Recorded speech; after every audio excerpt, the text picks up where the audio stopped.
ಬ್ಯಾಂಕ್ನಿಂದ ಹಣ ಡ್ರಾ ಮಾಡಿಕೊಂಡು ಕಾರಿನಲ್ಲಿ ಹೋಗ್ತಾ ಇದ್ದ ವ್ಯಕ್ತಿಯನ್ನ ಬೈಕ್ನಲ್ಲಿ ಬಂದ ಇಬ್ಬರು ದುಷ್ಕರ್ಮಿಗಳು ವಂಚಿಸಿ 5.5 ಲಕ್ಷ ರೂಪಾಯಿ ದೋಚಿ ಪರಾರಿಯಾಗಿರುವಂತಹ ಘಟನೆ ಪಟ್ಟಣದ ಸಿದ್ಧಾರ್ಥ ನಗರದಲ್ಲಿ ನಡೆದಿದೆ.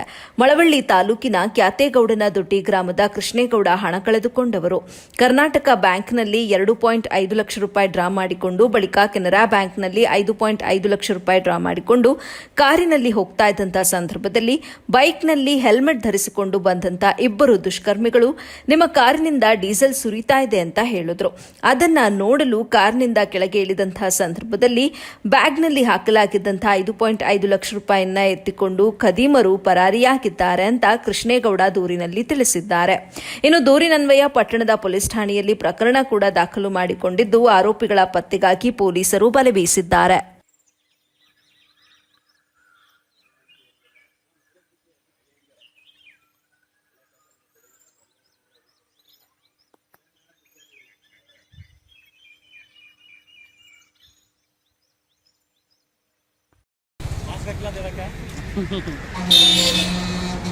ಯಾವಾಗ್ಲಾರು